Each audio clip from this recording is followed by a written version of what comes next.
Selamat malam semuanya, rekan-rekan mahasiswa. Sebelum kita memulai perkuliahan daring ini, mari kita terlebih dahulu berdoa. Mari kita berdoa. Bapa di surga, di dalam nama Tuhan Yesus, pencipta kami, penebus kami, dan pemelihara hidup kami. Kami sungguh bersyukur kepadamu atas segala pertolongan, penyertaan, dan pemberian-pemberian-Mu. Terpujilah Tuhan yang mengasihi kami. Kami hendak belajar mengenai keberadaan kami yang sudah berdosa dan penebusan yang anak-Mu nyatakan, Tuhan Yesus Kristus, untuk kami nikmati dan alami. Kami mohon kiranya Engkau pimpin pertemuan malam ini dari awal sampai akhir, agar kiranya Tuhan Allah berkenan dan menyertai kami. Di dalam nama Tuhan Yesus, kami berdoa bersyukur. Amin. Ya, rekan-rekan mahasiswa, hal yang perlu saya sampaikan mengenai 4 hal penting di dalam materi ajar mengenai wawasan dunia Kristen 2 ini. Yang pertama adalah mengenai dosa dan keberadaannya di dalam kehidupan manusia. Yang kedua mengenai Kristus yang diutus Bapa menebus umatnya melalui jalan inkarnasi, kehidupannya, penderitaannya, kematiannya di atas kayu salib, kebangkitannya dari kematian, kenaikannya, duduk di sebelah kanan Allah Bapa, dan kedatangannya kembali. Dan keselamatan yang kita terima oleh karena anugerah Allah berdasarkan karya Roh Kudus yang menerapkan penebusan Kristus di dalam diri tiap orang pilihan. Dan akhirnya kita akan terus berjuang sebagai orang percaya untuk hidup di dalam kebenaran dan kasih yang dipimpin dan dipenuhi oleh Roh Kudus. Nah, 4 bagian penting ini satu kesatuan sebagai wawasan dunia kita mengenai siapakah kita di dalam dunia yang fana ini. Apa yang menyebabkan kita berharap dan mengapa kita masih memiliki pengharapan setelah kita meninggal dunia. Dan bagaimana kita menjalankan kehidupan dari mulai kita diperkenalkan oleh Allah anugerahnya, keselamatannya, sampai nanti kita berjumpa dengan Tuhan kembali. Dalam kehidupan kita sehari-hari, sebagai seorang yang sungguh-sungguh mengenal Allah yang benar di dalam dan melalui Kristus, bagaimana kita bekerja kreatif, produktif, inovatif. Bagaimana kita belajar dengan pemikiran yang kompleks, dengan keterampilan yang dapat bermanfaat bagi orang banyak, dan tentunya kita punya kapasitas dan kompetensi di dalam perjalanan hidup berhadapan dengan dunia yang fana dan kompleks. Nah, kita terlebih dahulu pertama kali mengenal diri kita dulu. John Calvin di dalam satu buku paket besarnya, Christian Religions, memberikan kepada kita bagaimana kita seharusnya mengenal diri.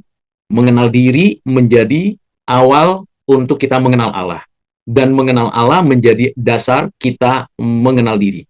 2 posisi yang saling berinteraksi sehingga kita mendapatkan satu kesadaran pengertian bahwa kita perlu dan penting mengenal diri kita sendiri. Tentunya kita sudah belajar bahwa kita sebagai ciptaan pribadi yang memiliki suatu keadaan sebagai gambar rupa Allah. Ciptaan pribadi, satu sisi kita adalah makhluk yang tunduk kepada Allah dengan sistem hukum alamnya, sistem hukum moralnya, dan sistem yang ada di bumi ini. Kita tunduk dan terikat dan membutuhkan. Tidak ada orang yang tidak membutuhkan kondisi alam yang teratur, yang baik, yang indah. Dan juga tidak ada orang yang tidak membutuhkan sistem hukum moral yang bisa membedakan mana benar, mana baik, dan itu menjadi satu kesatuan. Kita juga menyadari satu sisi lagi kita adalah person, pribadi, yang memiliki kapasitas berpikir, memiliki kapasitas untuk mendapatkan sesuatu dengan kehendak atau kemauannya, serta mempunyai afeksi. Jadi posisi kita as a person being, secara individu, ada ketegangan.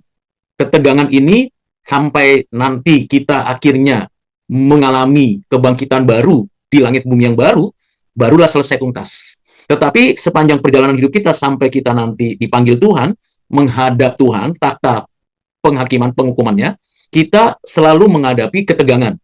Kita sebagai ciptaan yang mesti tahu, sadar kita butuh ciptaan yang lain, butuh hukum yang tadi saya sebutkan, dan juga butuh yang berkaitan dengan hidup kita. Tapi di sisi lain, kita juga punya kebebasan. Kebebasan sebagai person. Jadi ini adalah ketegangan di dalam batin yang akhirnya keputusannya bergantung pada dua pihak. Pihak pertama adalah Tuhan yang mencipta kita, yang menjadikan kita menurut gambar rupanya. Tentunya kita tahu bahwa kita sebagai makhluk berpikir bisa berelasi dengan siapapun dan dimampukan untuk mengelola bumi. Dari pihak Tuhan, karena ada ketegangan ini, maka Ia menyediakan kepada kita ketentuan yang berlaku. Mulai dari penciptaan kita. Di Taman Eden, ada ketentuan yang berlaku. Kejadian 3, Kejadian 2, ayat 15 sampai 17. Bahwa kita ditempatkan di Taman Eden untuk mengusahakan memelihara sebagai ibadah kepada Tuhan. Dengan kebebasan yang kita miliki dan kebergantungan kita kepada Tuhan, maka di antara dua hal ini ada hukum yang menatanya supaya ada sebuah keharmonisan. Tetapi lagi-lagi manusia punya kebebasan sehingga manusia ketika inginnya itu dilontarkan, diaktualisasikan menjadi sebuah pemberontakan dengan sengaja makan buah pohon pengetahuan yang baik dan jahat di tengah Taman Eden itu, walaupun di tengah Taman Eden itu, menurut Kejadian pasal 2 ayat 9, itu ada dua pohon di tengah taman. Pohon pengetahuan yang baik dan yang jahat, dan pohon kehidupan. Tetapi di pihak lain seperti saya katakan bahwa kita itu adalah makhluk yang punya kebebasan. Nah, kebebasan itu inherent ada pada kita sampai sekarang. Sehingga orang punya pilihan-pilihan dalam hidup ini. Dan pilihan-pilihan itu dibatasi oleh hukum. Baik hukum alam, hukum moral, hukum positif, hukum sosial budaya. Tetapi tetap ada pilihan. Nah, ketika kita lihat kisah di dalam Eden, di mana Adam dan Hawa mengambil satu keputusan berdasarkan keinginannya sendiri untuk memberontak kepada Allah, dan momen itulah yang disebut amartia. Apa itu amartia? H-A-M-A-R-T-I-A. Amartia. Berarti tidak tepat sasaran. Artinya meleset. Artinya memberontak. Dengan sadar, dengan sengaja. Nah, karena kita ada di dalam Adam, kita bagian daripada perencanaan Tuhan di dalam Adam, dan Adam yang menjadi wakil kita, sehingga ketika Adam dan Hawa itu berdosa dengan sengaja, didorong oleh sebuah kekuatan yang sudah memberontak duluan kepada Tuhan, yaitu ular, maka terjadi sinergitas antara si pemberontak, yaitu ular, dengan manusia yang punya kebebasan untuk melawan Tuhan, sehingga terjadilah sinergitas. Satu keinginan memberontak kepada Allah, dengan satu pembuktian makan buah pohon pengetahuan yang baik dan yang jahat. Nah, inilah yang dapat bisa kita perhatikan dalam konteks historisitas kejatuhan manusia. Kita ada di dalam Adam. Kita diwakili oleh Adam. Sehingga ketika Adam mengambil keputusan, kita pun turut ada di dalamnya, walaupun kita belum berbuat dosa. Itu yang disebut dengan original sin. S huruf besar, I-N. Dan melalui kondisi keadaan kita yang menjadi original sin itu, kita terdorong menjadi pelaku kejahatan, pelaku pemberontakan.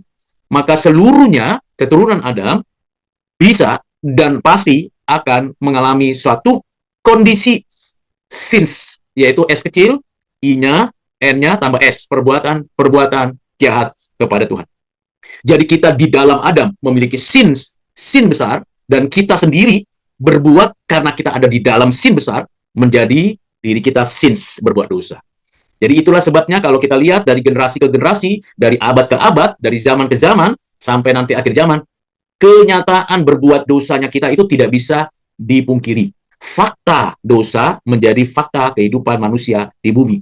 Sejak dalam kandungan, sejak terjadinya konsepsi di rahim ibu kita sudah dalam keadaan berdosa, sekalipun belum berbuat dosa. Nah, itu dari pihak Tuhan yang memberikan pengaturan. Dari pihak kita berbuat dosa terus. Jadi ada ketegangan yang kedua, yaitu ketegangan antara kita yang berdosa dengan Allah yang kudus. Allah yang kudus menghukum orang berdosa karena kesuciannya, keadilannya, dan kebenarannya. Sehingga ada satu tekanan yang besar untuk kita, mau tidak mau, suka nggak suka, kita berada dalam penghukuman Tuhan. Namun di balik itu juga kita harus mengerti, karena kita punya perspektif Kristen berdasarkan Alkitab, bahwa sekalipun kita berada dalam penghukuman Tuhan, ada yang perlu kita ketahui secara paradoks, bukan kontradiksi tapi paradoks, bahwa Allah beranugerah. Melalui anugerah umumlah, maka ada pemeliharaan Tuhan atas alam, bumi, dan manusia.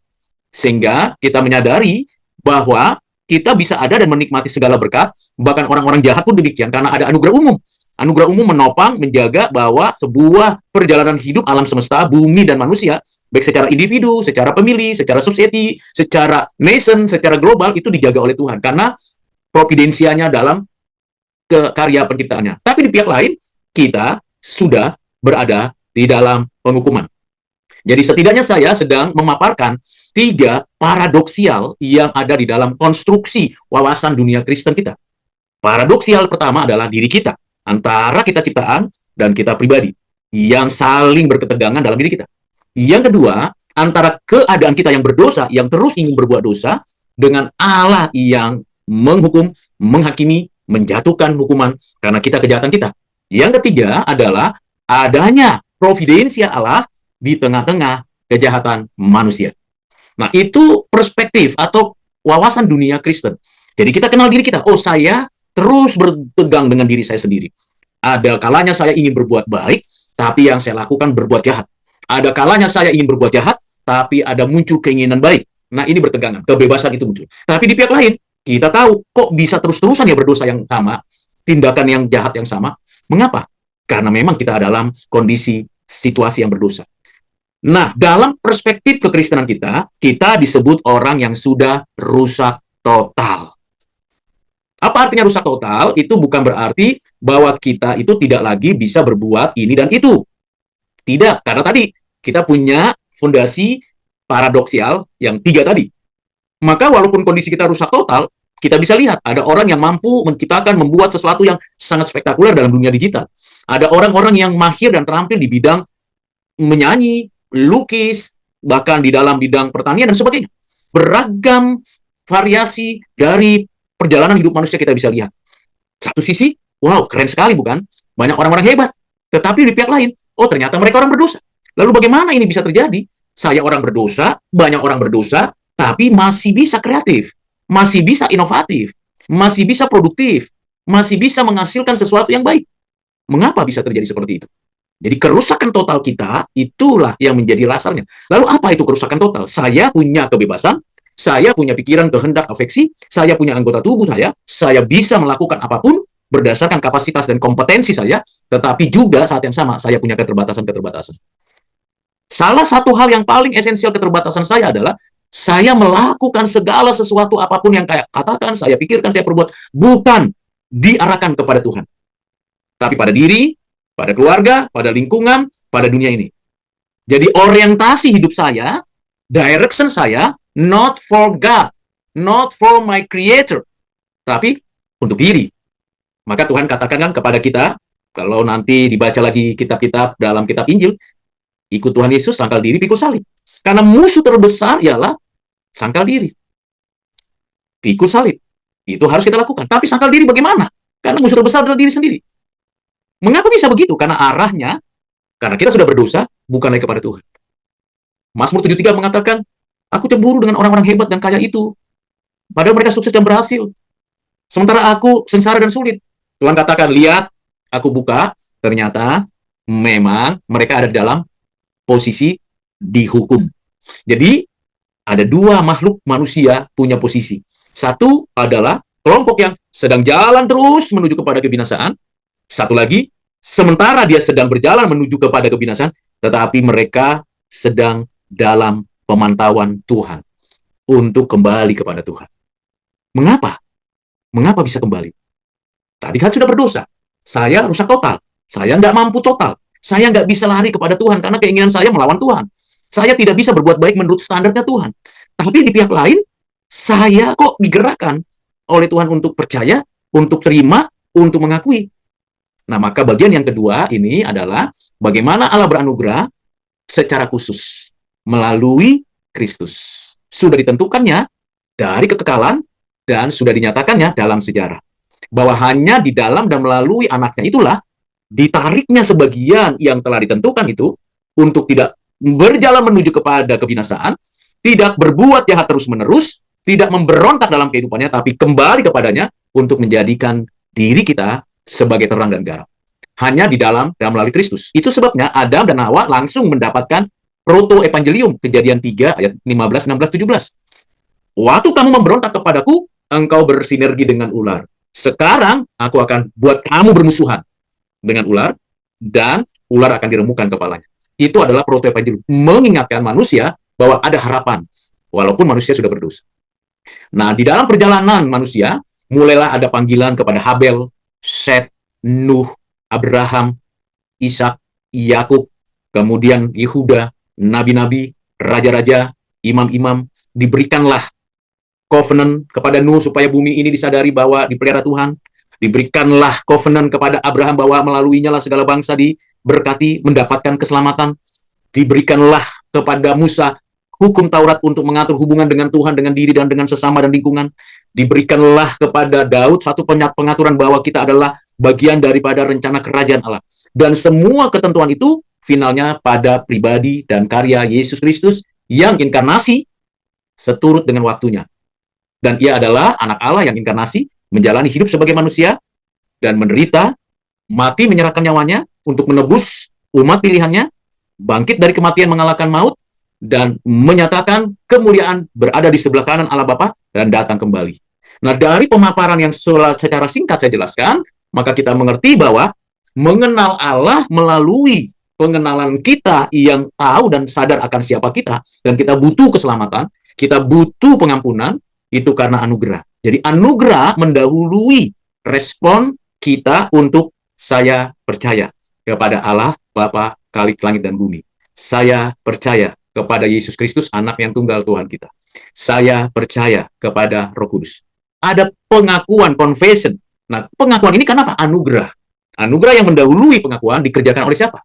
Oleh Roh Kudus. Sehingga kita ketika dengan mulut mengaku, dengan hati percaya, kita dimeteraikan, dan kita mendapatkan keselamatan. Keselamatan tidak bisa hilang, karena jaminannya Allah yang beranugerah, Kristus yang menebus, Roh Kudus yang melahirbarukan kita. Dengan demikian, kita sadar, kita masih mungkin berdosa, tapi kita tidak lagi hidup di dalam dosa. Kita bisa merepresentasikan hidup seperti Kristus, walaupun terjadi progres yang lambat. Kita tidak serta-merta langsung seperti malaikat, tapi kita juga tidak mungkin lagi seperti setan. Kita sedang berjalan kembali kepada Tuhan. Yang lain terus berjalan menuju kepada kebinasaan. Nah, di dalam keadaan kita yang sudah tidak berdosa itu, kita sudah dipindahkan dari gelap ke dalam terang, kita sekarang disebut anak-anak Allah. Bukan karena kita memanggil Allah dengan panggilan Bapa, maka kita disebut anak-anak Allah, tetapi karena memang di dalam karya penebusan Kristus itulah keanakan Kristus diimputasi, bukan amputasi, diimputasi menjadi kita diadopsi menjadi anak-anak Allah. Dengan demikian, kita sadar, saya memang orang berdosa yang telah mengalami penebusan Kristus, menikmati keselamatan, dan sedang mengerjakan keselamatan di dalam dan melalui Kristus. Kiranya segala kemuliaan bagi Allah, dan kita bersyukur untuk semuanya itu. Keadaan kita yang berdosa sudah tidak lagi. Kita adalah ciptaan baru yang lama sudah berlalu. 2 Korintus 5 ayat 17. Memang kita pernah di dalam dosa, dan upah dosa ialah kematian. Tetapi kita adalah ciptaan baru sekarang. Dalam Roma 3 ayat 23, kita tahu semua orang telah berbuat dosa. Dan Roma 6 ayat 23, kita sadar bahwa kita memang berada dalam penghukuman, tapi dipindahkan oleh Tuhan. Dan itu dituliskan dengan jelas di dalam 2 Korintus 5 ayat 17, dan Kolose 1 ayat 13, 14, 15. Dengan demikian, kita menjadi anak-anak Allah yang hidupnya merdeka dari perbudakan dosa, dan merdeka untuk menjadi pelaku firman. Apa sih akibat dosa? Kematian, rusak total, tidak mampu total. Apa sih dampaknya? Ya, pemikiran kita, cara hidup kita, semuanya itu dicemari oleh dosa. Apa pengaruhnya kepada kehidupan kita sehari-hari? Ya, tentunya pengaruhnya adalah dalam kita mengerjakan tugas tanggung jawab kita sebagai mahasiswa, sebagai pekerja, sebagai anggota keluarga, seringkali digerogoti oleh konsep dunia dan kejahatan. Nah, kita tidak begitu lagi. Bagaimana supaya tidak begitu lagi? maka pikiran kita harus diperbaharui oleh Roh Kudus melalui firman, dan kita terus bekerja keras untuk menjadi pelaku firman. Kiranya Tuhan menolong rekan-rekan mahasiswa untuk kita bersama-sama menyadari akan kehidupan kita yang sudah dipindahkan dari gelap ke dalam terang. Tuhan memberkati. Baik, saya sudah memberikan ringkasan singkat mengenai dosa dan paradoksnya. Lalu kita sudah mempelajari bagaimana cara Tuhan mengerjakan keselamatan melalui Kristus, dan tentunya siapa dia adalah anak Allah, dan saya sudah jelaskan bagaimana tanggung jawab kita sudah menikmati keselamatan. Silakan siapa yang mau memberikan pertanyaan, saya kasih waktu 5 menit.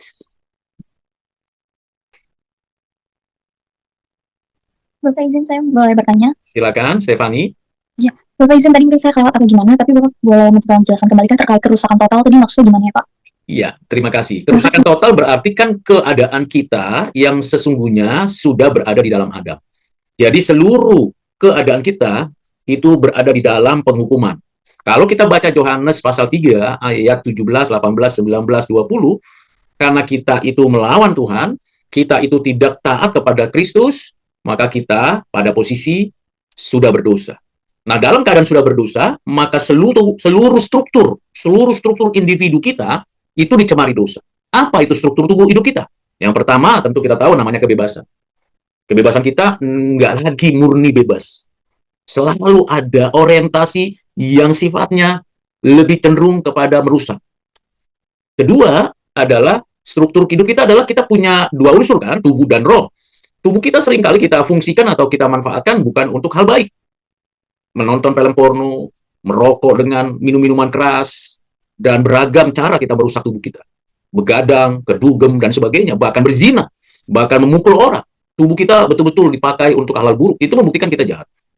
Yang berikutnya adalah roh kita. Dalam mana keadaannya, ada pikiran di sana, ada kehendak di sana, ada afeksi di sana. Pikiran kita tidak lagi sebagai seorang yang rational being. Kita terima aja info dari manapun. Entah hoax, cerita bohong, atau apa. Apalagi dalam media sosial sekarang ini, media cetak sekarang ini. Pokoknya kalau kelihatannya sudah punya posisi dan punya otoritas, sepertinya kalau cerita dari orang itu taken for granted, kita terima. Kita nggak lagi menggunakan rasio kita. Logis nggak? Objektif nggak? Koheren nggak? Komprehensif nggak? Pragmatical life nggak? Secara filosofis, nggak kita lagi pikirin tuh. Kita ikut aja. Nah, ini kerusakan yang paling bawah sebenarnya.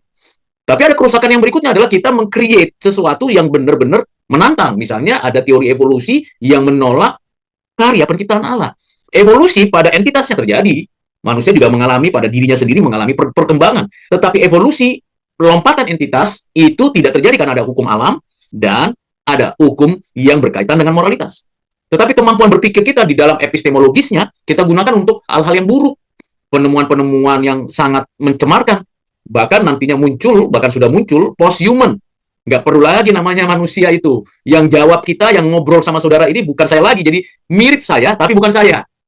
Mirip saya, bukan saya. Jadi itu akan muncul. Sudah ada pembentukan itu, sudah ada riset dan sudah ada uji coba. Jadi jangan berpikir kita berhenti hanya urusan berkelahi, urusan agama dan sebagainya, urusan rumah ibadah dan sebagainya. Udah ada satu tataran lagi yang namanya post-human. Manusia as a mesin. Jadi ini menarik sekali. Nah, itu rasio. Belum lagi kehendak kita. Wah, bicara kehendak itu sangat luas sekali. Bagaimana will kita? Will itu bukan wanita idaman lelaki ya, tapi will, keinginan apa? Yang ketiga adalah afeksi. Afeksi itu ada dua seperti sekeping uang ya. Ke dalam itu namanya perasaan, ya, feeling, keluar namanya emosi. Jadi ketika kita lihat orang lalu tersinggung, kita emosi. Itu namanya kita keluarkan kata, kalimat, dan bahkan tindakan yang menunjukkan emosi. Kalau kita marah atau kita menangis dan sebagainya. Tapi kalau feeling di dalam hati, akhirnya muncullah yang namanya mental health ya. Jadi ada sekarang orang butuh mental health, lalu larinya ke perlu healing lah, healing ke puncak, healing kemana? Kenapa? Karena feelingnya introvert, ya, feelingnya inherent pada diri, nggak mau cerita. Maka perlu konseling, perlu teman banyak bicara. Jangan jadi orang yang hanya sendirian di kamar, hanya megang handphone dan laptop, main game dan sebagainya. Itu bisa mental health-nya luar biasa itu. Perlu adanya konseling khusus. Nah, itu bicara afeksi. Saya nggak bahas tentang afeksi secara emosi pengudusan bagaimana dan sebagainya. Yang pasti itu rusak. Itulah keadaan kita. Itulah saya. Itulah kita semua. Lalu bagaimana kita bisa mengalami penebus? Hanya satu jalan. Kristus. Kristus. Nggak ada yang lain. Nggak ada yang lain. Nggak ada yang bisa tempat kita bergantung. Aku mau buat sendiri deh. Monggo kalau sanggup buat sendiri. Saya nggak yakin ada orang yang bisa benar-benar baik untuk selama-lamanya. Nggak yakin saya. Karena saya menemukan orang yang rasanya oke saja, bisa jatuh loh. Bisa jatuh. Jadi kita rusak total. Dan dari rusak total itu sebenarnya ada satu sisi lain yang orang lain lupa memahaminya, itu namanya tidak mampu total. Kita rusak total berarti sebenarnya di balik itu kita nggak mampu total untuk berbuat baik seturut apa yang Tuhan kehendaki. Semua orang mau berbuat baik nggak mau. Berbuat baik nggak baik, tapi kehendak Tuhan nggak. Ukurannya apa? Kan ini yang menjadi kesulitannya, ya kan? Nah itu rusak total dan tidak mampu total. So what? Jadi apa yang harus kita lakukan? Ya kita bersyukur diberikan perspektif Kristen, wawasan Kristen bahwa kita tidak berhenti di rusak total. Kita maju karena anugerah Tuhan, maka ada namanya unconditional, ya kan? Apa? Unconditional grace. Unconditional grace. Anugerah yang tanpa syarat. Bayangkan kalau Tuhan kasih syarat. Rudy, kalau kamu mau bebas dari dosa, puasa 40 hari, 40 malam. Makan malam aja kalau terlambat perut udah melilit, ya kan? Suruh 40 hari. Impossible. Rudy, kalau kamu mau masuk perbaikan dirimu, kamu harus bisa ikut ini, ikut ini, ikut ini. Nggak ada jaminan. Ya, itu fakta kok. Makin kita rasa dekat Tuhan, hati-hati, jangan-jangan kita makin jauh dari Tuhan. Ada loh orang merasa dekat dengan Tuhan padahal jauh dari Tuhan. Maka unconditional grace itu berarti anugerah yang tanpa syarat. Thank you Lord untuk anugerah. Seperti itu ya. Lalu yang L, limited assignment. Saya kok dipilih Tuhan?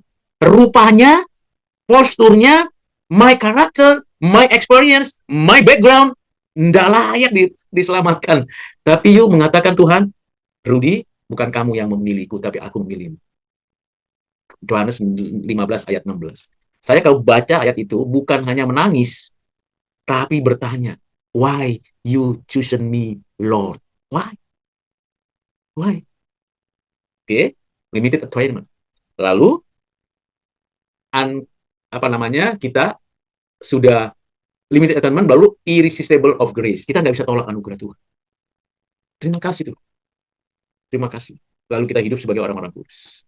Nah, kira-kira begitu penjelasannya dari Tulip. Supaya kalian bisa mengertinya, silakan tengok ke beranda kanal YouTube saya. Di situ saya sudah jelaskan lebih lengkap.